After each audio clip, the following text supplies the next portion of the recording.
اور اے نبی صلی اللہ علیہ وآلہ وسلم، کیا تمہارے پاس ان جھگڑنے والوں کی بھی خبر آئی ہے جب وہ دیوار پھاند کر اندر داخل ہوئے؟ جس وقت وہ داؤد کے پاس آئے تو وہ ان سے گھبرا گئے۔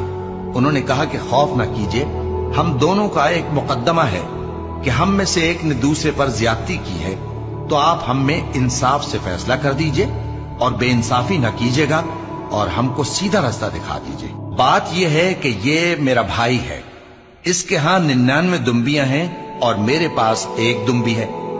یہ کہتا ہے کہ یہ بھی میرے حوالے کر دے، اور گفتگو میں مجھ پر حاوی ہو رہا ہے۔ انہوں نے کہا کہ یہ جو تیری دمبی مانگتا ہے کہ اپنی دمبیوں میں ملا لے، بے شک تجھ پر ظلم کرتا ہے، اور اکثر شریک ایک دوسرے پر زیادتی ہی کیا کرتے ہیں۔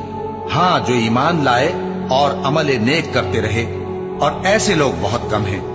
اور داؤد نے خیال کیا کہ اس واقعے سے ہم نے ان کو آزمایا ہے، تو انہوں نے اپنے پروردگار سے مغفرت مانگی اور جھک کر سجدے میں گر پڑے اور اللہ کی طرف رجوع کیا، تو ہم نے ان کو بخش دیا، اور بے شک ان کے لیے ہمارے ہاں قرب اور عمدہ مقام ہے۔